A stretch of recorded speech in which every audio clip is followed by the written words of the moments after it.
You're listening to Massive Debate UK with Eric Swineblade. Hello and welcome to Massive Debate UK. I'm Eric Swineblade, and this week a special episode as we mourn the loss of our noble Queen and celebrate the rise of our new monarch, King Charles III, as he takes over as our daddy-in-chief. Where are we going from here? Is this the end of the monarchy as we know it? Can the royal family survive the slings and arrows of scandal and media sleaze now flanking them on all sides? And most importantly, how are you showing your respects during this national 10 days of mourning? Are you going down to see the Queen? Did you go down to see her in Scotland? Give us a call on 08345 60 60 60 333. Let's take a caller now from Plymouth. We have Simon on the line. Simon, what would you like to say? I'm just blown away by it. You know, it's just, it's an astronomical event. Really, you know, we're on par with, you know, it's the British 9/11 in a way. I'm not quite sure we could compare it to that, given that was a terrorist attack. No, Eric, I'm sorry, but it's absolutely on par with, if not far worse than anything like that. You know, it's completely shattering for people. It gets out of the blue, just like one of those aeroplanes. It's just, where's it come from? You know, it's absolutely exhausting to even No, it's definitely exhausting. What are you doing for the 10 days of mourning? Well, I have started by only wearing black. Yep. I've announced to my work that I won't be going in, obviously, for the 10 days. Yes. Ritual I've put together is lighting a few candles, and then I had many magazines, books, and cuttings and trimmings. You know, historical books, all of it about Her Majesty the Queen Elizabeth II. And wow. What I've done is to let go, to help the process of letting go. I've put them all into the bath, and I've filled the bath with water and a little bit of bubble bath. And what I've done is I've pulped all of those books. I've turned them into a kind of slurry, a kind of paste. And right. I climb into that slurry and you know, once a day, and I bathe in the papier-mâché, in the slurry of those historical texts. And I have to say, I have to recommend it, really. It really does. It really goes. Yeah, I imagine it kind of allows you to feel it all around you, submerging you and your body. And I know I can absolutely relate to that. I haven't done it myself, but I have heard that is a really good way to grieve. So, you know, it might seem odd to you that's what Simon does. But of course, to me, I understand the strange things we do to work our way through. Okay, let's move on now and take another call from Al in Peterborough. Al, hello. What would you like to say? I know you're not going to like to hear this, Eric, but the whole thing's just a massive distraction, in my opinion. You know, it's just all part of the Great Reset. Do you know what I Oh, mean? okay. All right. Okay. In your crazy head, what do you think is actually going on? What's it a distraction from then? What's really happening? I don't know what it's about. I don't know what's going on. Do you know what I mean? But I do know it's all orchestrated by elites. It's all theatre. It's not real. Do you know what I mean? You've got Klaus Schwab, the IMF, JTSF, WEF, CIA, MI5, MK Ultra, Freemasons, Skull and Bones in a Bohemian Grove, Club of Rome. Yep. You've got Clintons, Epsteins, who we know were in there with Prince Andrew. We know we're in there with okay. Spacey, the Queen, the Vatican, you know, blood rituals, Soros Gates, Rockefeller, David Cameron, and, you know, their plan is happening. Their plan is going David Cameron as we speak, and Tony Blair is up there looking around the room. And what's he you know what? Look, I can see there's a connection between Jeffrey Epstein and Prince Andrew, which is obviously very inconvenient and rather embarrassing for all of us. However, I think that you have attempted to step over a puddle and accidentally jumped off a bridge. You know, you've gone too far. We need to reel you back in.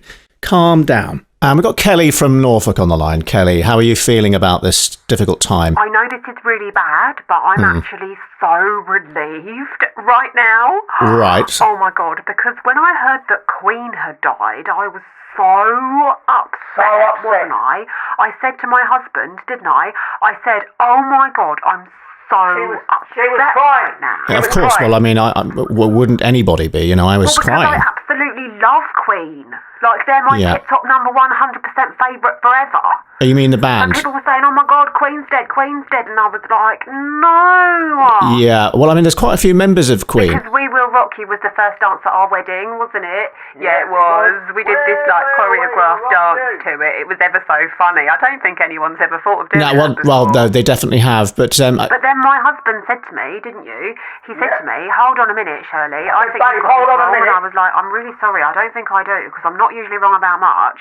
But he was like, no, I think you've got this wrong, because this is all a bit confusing, because all of a sudden he's looking at the Queen. Yes, the Queen. Yeah, I get it. No, and I said the Queen. Look, can I just talk to Kelly, please? Can you just ask your husband to quieten down, please? Thank you. And I was like, what do you mean, the little old lady? And he was like, yeah, she's popped her clogs. Well, I didn't say that. Which I know technically is really sad, but to be honest, I'm still on cloud nine, because I bloody love Freddie Mercury. Okay, well, I suggest you sit down and open up Google and just brace yourselves, because you're in for a bit of a shock. And it just shows that, for some people, this isn't such a big deal. There are things they care more about, and we do have to respect their feelings and their realities, even if they're wrong. Okay, let's move on now. Okay, let's take another call now from Aidan in Bow. Aidan, what would you like to say? Eric, how's it going, man? Hello. We're having an amazing time out here. Great. We are celebrating the life of Queen Elizabeth. We're celebrating. So you're celebrating. Cry, do you know what I mean? We're celebrating all the things you did. We're celebrating so hard. Aidan. We started on the day they announced the death. We came straight down to Buckingham Palace. So you've been there the whole time. We were down there. We started getting the packets in. We started getting the drinks in. We were up on the statue waving the flags. And we were like, yeah, let's go, fam. You know what I'm saying? Let's get in there and celebrate, and we've been celebrating ever since now. I've not slept for 5 days, I'm not going to lie to you. I've not slept for 5 days, and I intend to do the whole 10 days. Well, Aidan. Even if it kills me, do you know what I'm saying? I'm not going to stop. Right, well, Aidan. I'm on radio now. Aidan. To celebrate the life. Yes, you know great. Okay, Aidan, take care. Goodbye, Aidan, goodbye. And there you have it, the tremendous range with which we find ways to mourn. I just hope somebody lets Aidan know it's not King Charlie, it's King Charles III. And we've got Marianne from Staffordshire on the line. Marianne, how are you coping with the 10 days of mourning yourself? First and foremost, can I just say that I am absolutely devastated about losing and it's a trauma. It's a huge trauma. I feel like I've lost an arm. Exactly. It's like a kind of ghost limb, isn't it? I remember that there was, a war or the energy crisis, but now it's just Queen. That's all I can think about. I'm a dog breeder, right? Oh, yes. Well, the Queen loved dogs, didn't she? I've had to get rid of all the corgis. Right, well, because they're so popular, I imagine. No, I mean, I've literally had to get rid of them, put them all to sleep, every single one. No, come on. That's a very extreme thing to do. That's extreme at I think you'll find it's actually illegal, and you probably should have given them to, Battersea Dogs Home. I reckon if I put all my corgis to sleep at the same time that the Queen dies, they'll all go up to heaven together, and she won't be quite so lonely when she gets there, Yeah, but hang on, you didn't kill the corgis at the same time, though, did you, Marianne? You killed the corgis days later, so there's no synchronization in the afterlife. What is true, all dogs do go to heaven, so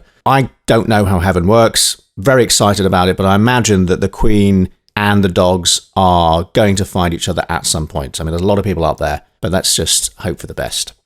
Okay, anyway, moving on, we've got Percy Southcote on the line. Percy, what would you like to say? Well, hello, Eric. I'm calling really because I used to know Prince Charles, King Charles, and Prince Andrew. My word. We used to be very close during the 90s when I was a consultant for Duchy, and we were trying to launch them out in Asia and Singapore, and there we found ourselves in a lovely hotel, out there, Park Royal, in the suite up the top with, Charles, King Charles, Andrew, Prince Andrew, Jeffrey. Jeffrey Epstein, as in. Yes, Jeffrey Epstein, and Ghislaine, Maxwell, Ghislaine, Kevin Spacey, always doing impressions. Yeah, pre-allegations, Charles, it was very, very funny. Jeffrey and Andrew would love to play these filthy little tricks on Charles all the time. Well, filthy little tricks, really vile behaviour. And one of them was they get one of his welcome mints. Jeffrey would like to put the welcome mint down his pants, down his arse, and then he'd give the mint, put it back in the packet, and give it to Andrew, and say, "Go to your brother, give him one of these mints." And poor Charles was always sucking on the mint, and everybody was laughing at him, but of course nobody told him what on earth was going on. It was awful, really. Well, yeah, I don't know if it's appropriate to really talk about that at the moment, Everybody was trying to tempt him to, have a drink, wait for the street girls to come up. He said, "No, I don't want to mess about with alcohol. I don't want to smoke. I don't want to play around with the street girls. I want to go home for Mummy's birthday. I want to be a good son. I want to do my duty. Right, well, there you go. I mean, it just shows that this is a grey moral area with a difficult history, a family that's complex. Anyway, let's take another call now. And we've got Billy David on the line. Hello, Billy. Eric. I've actually camped outside Buckingham Palace at the moment. How many days? No, I've been here for a long time now, probably about coming up for 8 days now. I got here Wow. the week we found out and got the news. I was straight down here, got the tent in the back of the car, left the dog with the wife. And Oh, well, it sounds like you love the Queen very much. I mean, does the wife not get a little bit jealous of the the love? wife does get a little bit jealous. Absolutely, she does definitely gets a little bit sore around the edges, and sore in the wrong places, so to speak. Because Yes. I've always loved No, I know. Elizabeth, really. She's always been my number one love. In a way, obviously I love the wife dearly. Of course. Goes without saying. I've moved on, but I do. For me, Elizabeth really was. It's a spiritual love. It's a deeper love than that. So it does cause a few arguments, but she loves the Queen too. She's just not prepared to come and sit down in the rain like me. No, well, it's been raining very hard. You must have been very wet. Terrible rain. No, it's been raining through and through, coming through the roof, and I've been getting a bit of what would you call chafing around the legs, and a little bit of fungi. Gangrene. A little bit of fungi from the damp, and Yeah, okay. I don't feel awfully well, but being in the trenches with the Queen, if I have to be in the trenches for her, I'll do it. It's part of the sacrifice, it's part of the ritual, so I don't regret it at all. No, wonderful. You're doing an amazing thing. Thank you so much for your call. Well, anyway, thanks so much for your call, and hopefully look out for me in the cameras, might be part of history. No, you will. You will be a part of history, which is why it's so incredible that people get this opportunity to go there and be a part of it, not just take a picture on the phone. Let's take another caller now. We've got Pandora from Belgravia. Pandora, how are you going about this period of mourning? What's your strategy? So essentially, what I've decided to do is to carry out my intense mourning in St. Lucia. Now, that is a fantastic idea. I don't know why I didn't think of Just because that. I think that's the perfect place for me to be able to really sit down, Yeah. connect with my thoughts, interact with my grief. Yes, to kind of meditate on what's happened in a way, kind of retreat, if you will. How long are you going to go for? So I'm going for a year. A year? Well, that's more than a holiday, isn't it? More than a retreat. I know it seems like a long time, but I just figured that anything less than that seemed really disrespectful. Well, yes, I mean, I realise St. Lucia's a lovely place, but surely after a year it would start to get a little bit boring, perhaps? Like my friend Petra's got a place in Ibiza, and we were going to go there. Yeah, not quite right, that is but it. I wouldn't be able to focus on how sad I am, so I just need to go somewhere different. Well, I really commend you for going on this retreat, and no doubt after a couple of months it's going to get very, very lonely, very, very boring indeed. But of course, you're doing it as a sacrifice, and that's what all of this is about: sacrifice and penance and reflecting on the woman she was. So, no, I'm very impressed by all of these calls, but especially that one. Anyway, that's all we have time for this week. I wish you a wonderful 10 days of mourning, and we'll speak to you again in the not-too-distant future on Massive Debate UK. You're listening to Massive Debate UK with Eric Swineblade.